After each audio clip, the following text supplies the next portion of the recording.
Hi there. I'm a woman in my early 40s, juggling life with two kids, a son and a daughter, who are just a year apart. These days, a lot of news stories have been about people abusing their power, and I used to think something like that would never happen to me. But recently, I witnessed something firsthand that really opened my eyes. The way someone treated others in a position of power was shocking, and what happened to that person as a result was even more surprising. I'm here to share the story of how a selfish attitude led to a downfall that no one could have predicted. I grew up in a very ordinary family with my parents and two younger siblings. My dad was your typical office worker, and my mom was a stay-at-home mom, always looking after us. We weren't wealthy or anything, just your average family. My brother and sister and I used to fight a lot as kids, as siblings often do. When I look back now, I realize we bickered over the silliest things, but at the time it felt like the end of the world. Whenever that happened, my parents would step in and scold us, reminding us that family is the most important thing in life. One of the things my mom would always say was, "You'll realize one day that family is all you have. You won't regret taking care of each other." Back then, I didn't really get it. But now that I'm older, I can see how right she was. As I got older and entered the working world, it was my family who really had my back when things got tough. Even though my siblings and I didn't always get along, over time, we became closer. And now, we even talk about our problems and help each other out. That's the way family is supposed to be, right? So I thought that this was how every family worked. You grow up fighting and arguing, but deep down, you know you have each other's back. When I was in my mid-30s, I met a guy who I was serious about. He was a great guy. So hardworking, kind, and thoughtful. I eventually realized I wanted to marry him. Both our families were supportive, and we tied the knot without any problems. My new in-laws were lovely, consisting of my husband, his parents, and his older brother. My brother-in-law was already married before us, so he had his wife with him, which I was fine with. From the beginning, I really liked my brother-in-law's wife. She was so generous, and when we were getting married, she gave us a very generous gift, a high-end refrigerator. I was so touched by the gesture, and she brushed it off like it was no big deal, saying something along the lines of, "It's nothing. I just wanted to make sure you two start off on the right foot." Her warmth and kindness meant a lot to me. She made me feel so supported, and I appreciated her so much. We got along well from the very start, and I admired her for how she treated me. But there was something I didn't know about her family dynamics that would soon come to light. It turned out that my husband's father had remarried, and my brother-in-law wasn't actually his biological son. His mother was his stepmother. That wasn't a big deal to me at first, but what I didn't realize was just how much my mother-in-law doted on him. She treated him like her own son, even though she didn't have to. I think that's why, even though my brother-in-law was quieter than the rest of the family, my mother-in-law always seemed to be paying more attention to him. One day, we were all having a meal together at my in-laws' house. After dinner, we were all sitting around eating fruit when my brother-in-law suddenly stood up and said, "We should head out now. We're really tired." My mother-in-law was a little taken aback and tried to convince him to stay a bit longer, but he insisted on leaving. I thought that was a little odd at the time, but didn't think much of it. Afterward, my mother-in-law went to the kitchen to pack food for him to take home, fruit, marinated meat, and other goodies. She was always so generous. But what struck me was how my brother-in-law didn't seem to be very responsive or appreciative. He barely said anything and left without much of a word. At first, I thought maybe he was just in a rush, but over time I started noticing that he was always distant when we gathered. When I asked my husband about it, he brushed it off, saying, "That's just how my brother is. He's always been quiet and reserved. Mom just tries to make him feel comfortable because he doesn't express himself as much." Even though my brother-in-law was distant, my relationship with the rest of my in-laws was great. They treated me like I was their own daughter, and I never had any issues with them. After I married, I quickly got pregnant and had two sons who were just a year apart. Every time we went to my in-laws' house, my mother-in-law insisted that I take a break and relax while she took care of the kids. She'd always tell me, "You're doing enough. Let me handle this for you."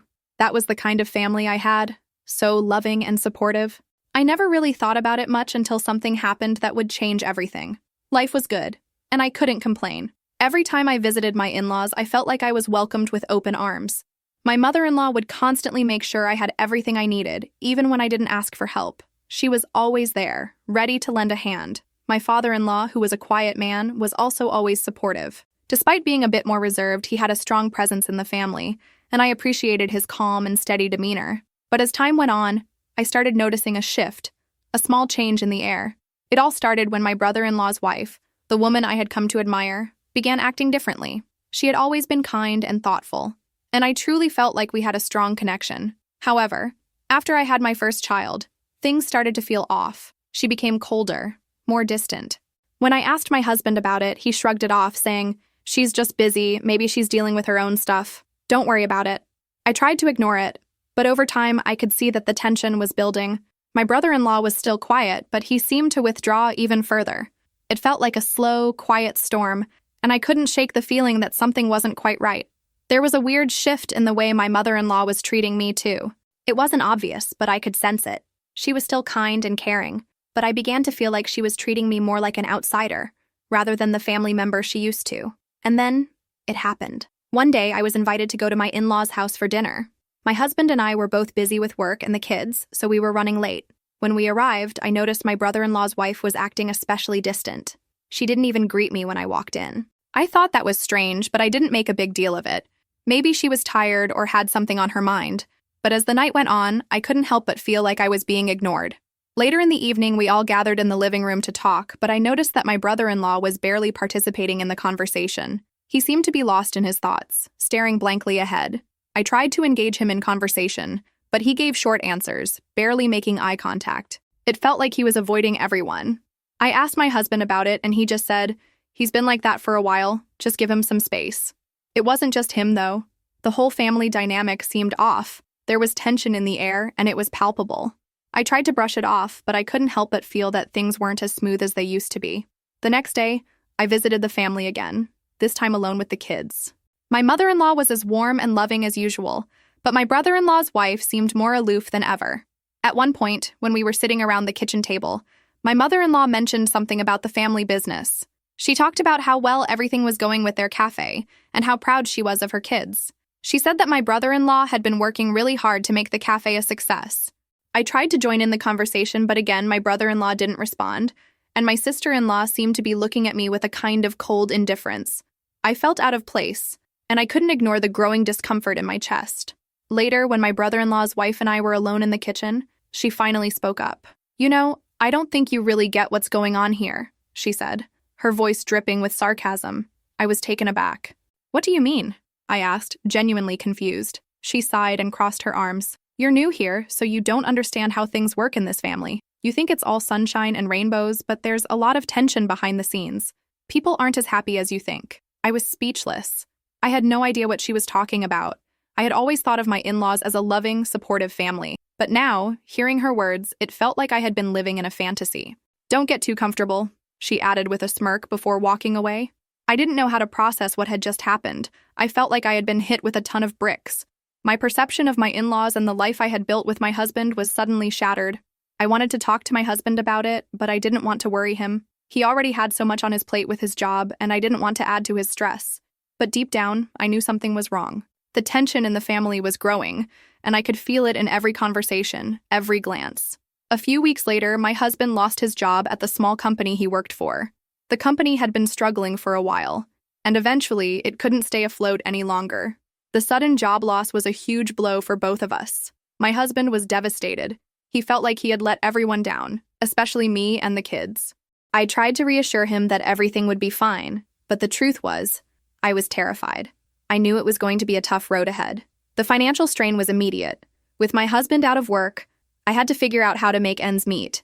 The kids were still young, and I had to support them as best as I could. It wasn't easy. During this time, my mother-in-law noticed our struggles and offered to help. One day, she handed me a small envelope with some money in it. "I know things are tough right now," she said softly. "This is just to help you get by until things get better. I've been through hard times too, and I know how it feels. Don't hesitate to ask for more if you need it." I was overwhelmed with gratitude. "Thank you, really. I don't know what to say," I said, my voice shaking. She just smiled and patted my shoulder. "You don't need to say anything. Just take care of yourself and the kids. That's all that matters." But as I took the money and walked out of her house that day, I felt an odd sense of unease. Something in me didn't feel right, but I couldn't quite put my finger on it. Then, things took another strange turn. A few days later, my brother-in-law's wife said something that left me speechless. "I always knew you'd need my help one day," she said with a smug look on her face. "I'm just here to make sure things go smoothly, you know? Don't forget that." I couldn't believe what I was hearing. Was this really the same person who had once been so kind to me? What had changed? And more importantly, why was she acting like she had some sort of power over me? The more I thought about it, the more I realized that the issues in the family were much deeper than I had originally thought. It wasn't just about my brother-in-law's wife or my mother-in-law's sudden changes in behavior. It was about the way everything had been set up, the dynamics that I had been blind to for so long.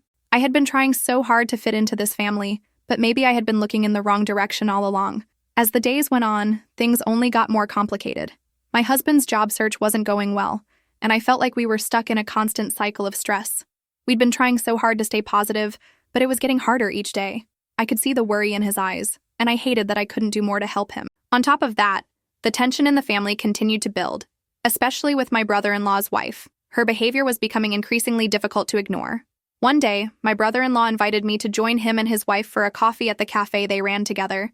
He'd been acting a bit distant lately, and I thought maybe a quiet conversation could help clear the air. When I arrived, my sister-in-law greeted me with a forced smile, and I could tell immediately that something was off. Her attitude was colder than ever, and it was hard to ignore the sense of hostility that hung in the air. As we sat down to chat, my brother-in-law, who had always been a man of few words, seemed even quieter than usual.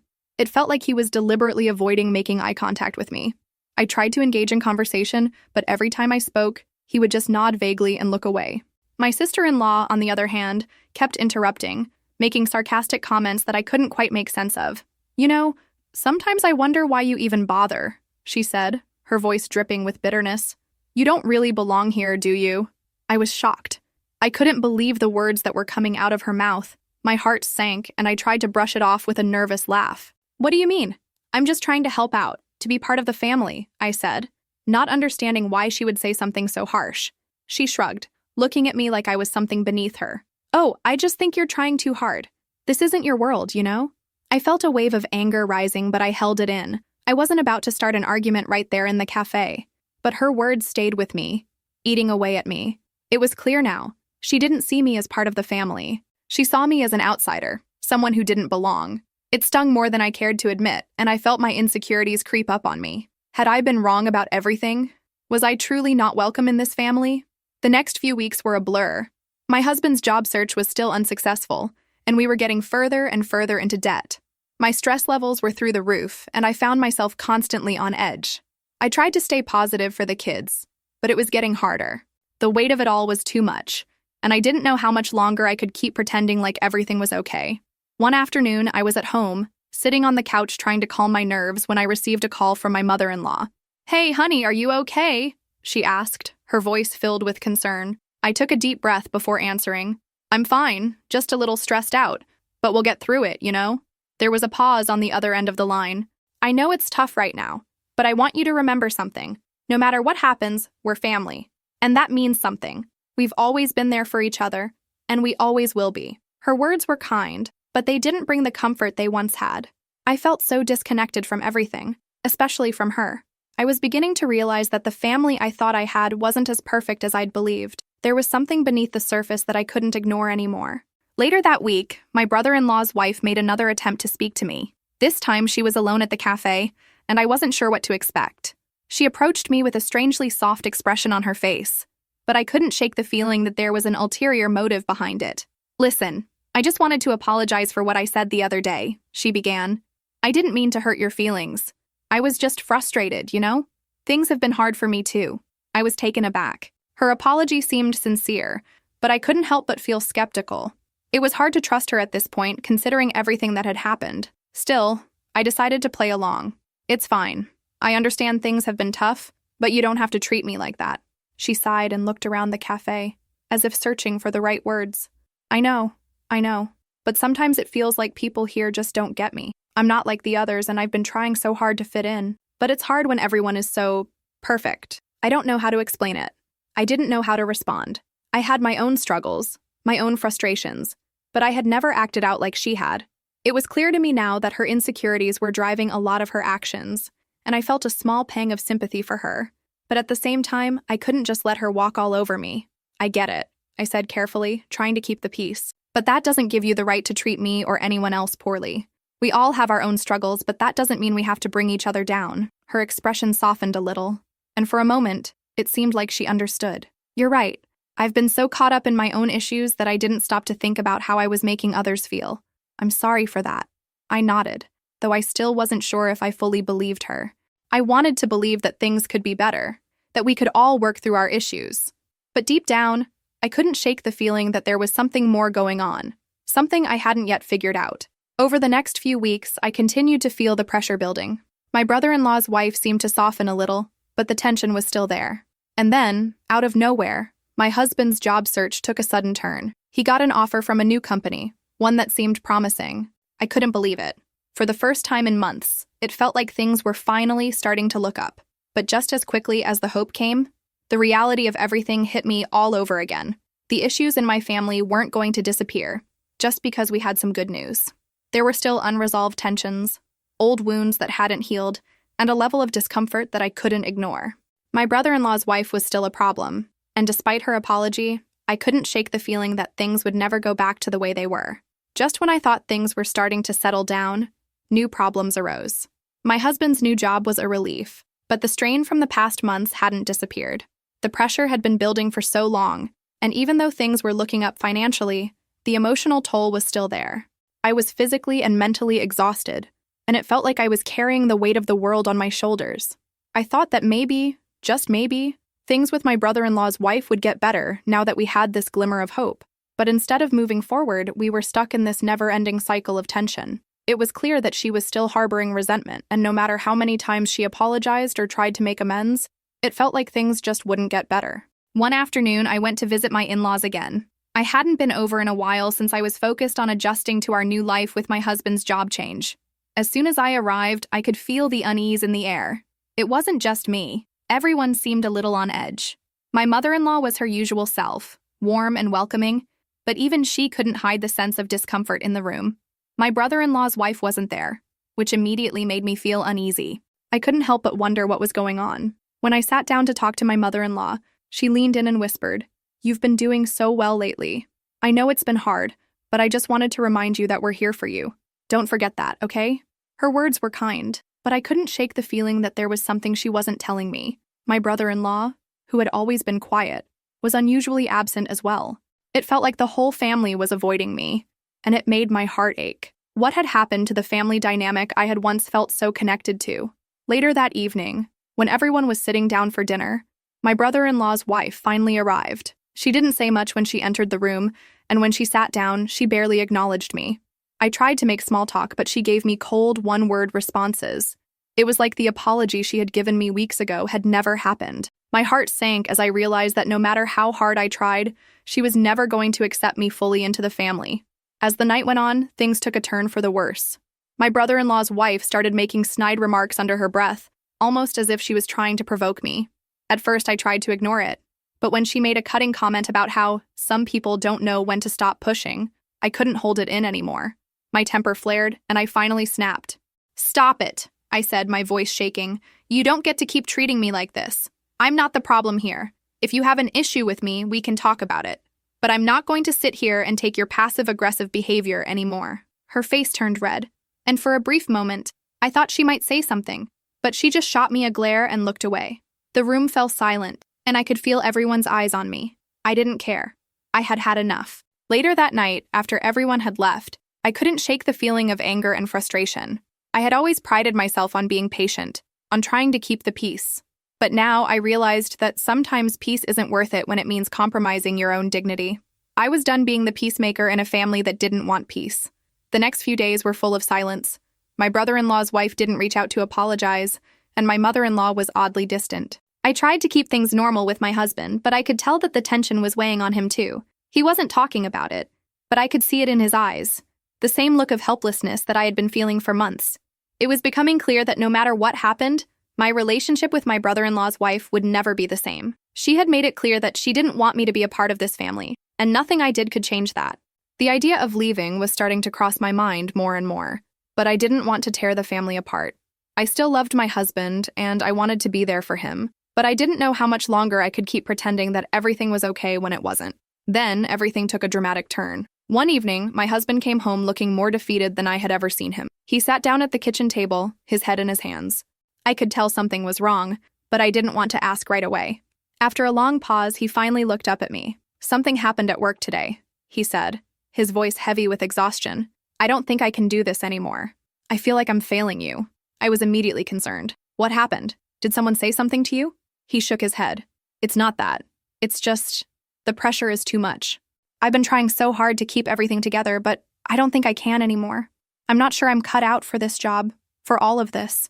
I could see the self-doubt in his eyes, and my heart broke for him. I reached across the table and took his hand. You're not failing anyone. We're in this together, remember? We'll get through it. But in that moment, I realized that his struggles were mine as well. Everything we had been through, the tension with my brother-in-law's wife, the financial stress, the emotional roller coaster, had taken its toll on both of us. We were both at our breaking point, and I didn't know how much longer we could keep pretending we were fine. The next few weeks were a blur of uncertainty. My husband was struggling to adjust to his new job, and the family dynamics were more strained than ever. I could feel the distance growing between us, but I didn't know how to bridge the gap. Despite everything, I still loved him, and I wanted to make things work. But the way things were going, I couldn't help but wonder if we had reached a point of no return. It felt like I was stuck in a never-ending cycle of tension and uncertainty. The months passed, and even though things with my husband's job started to settle down, the pressure of everything else never seemed to let up. Every day felt like walking through a storm with no clear path ahead. The weight of trying to make my marriage work while dealing with the family dynamics that were unraveling was starting to get to me. After the confrontation with my brother-in-law's wife, I knew things had changed. I thought that maybe, just maybe, after our exchange, things would get better. Either she would back off, or we would at least be able to have an honest conversation. But no, she continued to act like nothing had happened, and the distance between us only grew. It was clear to me that her feelings about me hadn't changed. She didn't want me in her life, and that was something I couldn't change no matter how hard I tried. One night, my husband and I had a long conversation. He had been quiet for so long, holding things in. He didn't want to talk about his job or how the tension with my brother-in-law's wife was affecting him. But that night, everything came spilling out. He finally admitted that he felt overwhelmed. He was exhausted by everything, the pressure to provide for the family, the constant stress from his job, and the difficulties in dealing with my brother-in-law's wife. I feel like I'm failing you, he said, his voice full of emotion. I'm trying, but it just feels like no matter what I do, it's never enough. I see you struggling too, and I don't know how to fix it. I felt a lump form in my throat. You're not failing anyone, I said, trying to comfort him. We're in this together. You're doing the best you can, and I know it's hard. But we'll figure it out. We always do.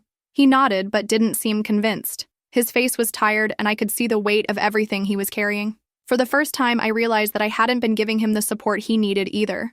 I had been so caught up in my own struggles and frustrations with the family that I hadn't stopped to ask him how he was doing. I had assumed he was fine, that everything was just a little rough, but I hadn't truly checked in with him. I think I need to talk to my brother, he said quietly, almost to himself. Maybe I can figure out what's going on with him. I don't know what happened between you two, but it feels like everything started falling apart when he got involved. I knew what he was saying was true. As much as I wanted to brush it off, I realized that my brother-in-law's actions had sparked a chain of events that led us to where we were now. But it wasn't just him. It was everything. The job loss, the financial strain, the growing distance in our family. It all piled up, and suddenly, it was too much to handle. I think you're right, I said. Maybe we both need to talk to our families. I can't keep pretending that things are fine when they're not. The next few days were full of quiet tension. My husband spent a lot of time talking to his brother, and I had a long conversation with my mother-in-law. It was awkward at first, but as we talked, I could tell she understood how hard things had been for me. She admitted that she hadn't noticed the extent of the pressure I was under and apologized for not being more supportive. We both agreed that it was time for some honest conversations in the family. We couldn't keep avoiding the issues or pretending like everything was okay when it clearly wasn't. When my husband came home that evening, I could see the relief on his face. He had finally talked to his brother, and things had gotten somewhat better. It wasn't perfect, but at least there was some understanding. They had agreed to work on their relationship and communicate more openly. That was a start. But the real breakthrough came when my brother-in-law's wife reached out to me. She sent me a text asking if we could meet for coffee. I was skeptical, but I agreed. I didn't know what to expect, but I knew I couldn't keep avoiding the situation. When we met, she was surprisingly calm. There were no passive-aggressive remarks or cold stares. She apologized again, saying that she had been acting out of frustration and that she didn't realize how much her behavior had hurt me. I'm sorry, she said. I didn't mean to make things worse between us. I've been dealing with my own insecurities, and I took it out on you. That wasn't fair. I could see the sincerity in her eyes, and for the first time, I felt like we were having a real conversation. She admitted that she had felt left out of the family, and that she was jealous of the way I had been embraced by my mother-in-law.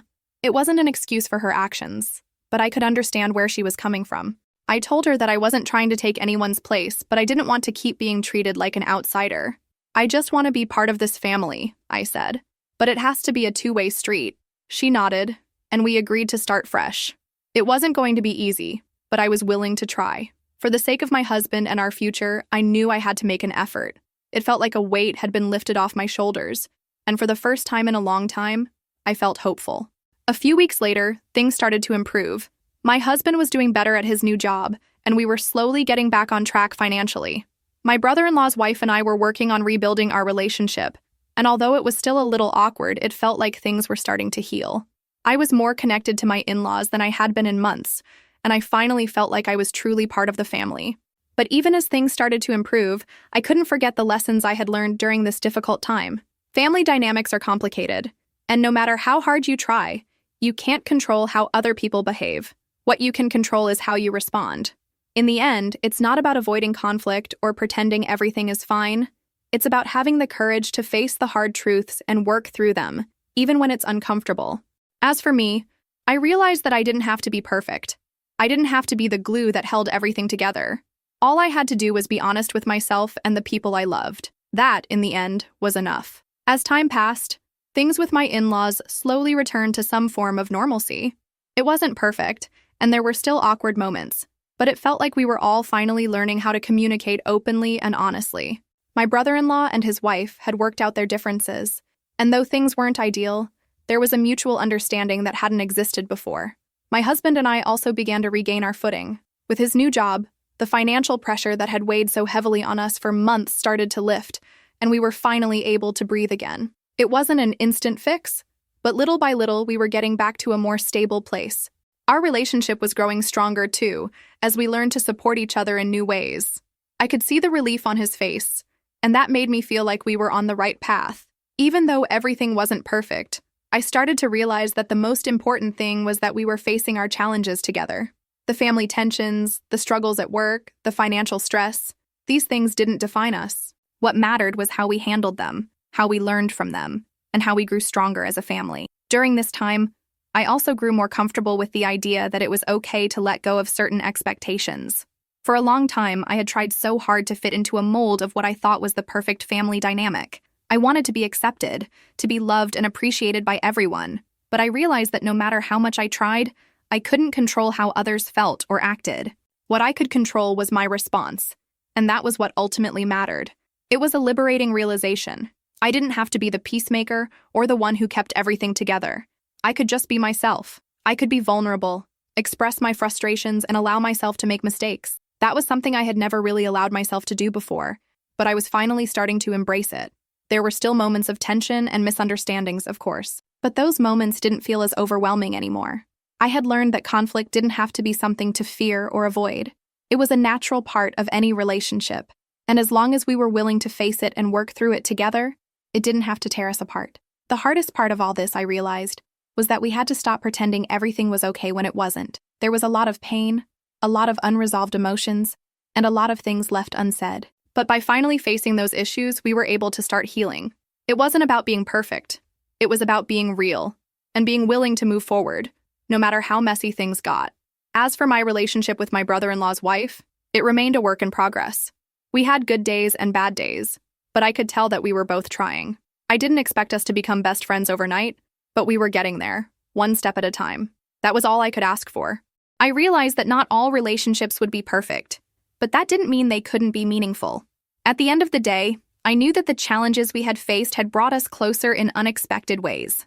They had taught me valuable lessons about love, family, and the importance of being true to yourself. I learned that it's okay to not have all the answers, to not always know what the next step will be. What matters is that we keep moving forward, keep learning, and keep supporting each other. As for the family, we weren't the perfect picture of harmony, but we were stronger. We had learned to communicate, to confront difficult truths, and to love each other through the messiness of life. And for me, that was enough.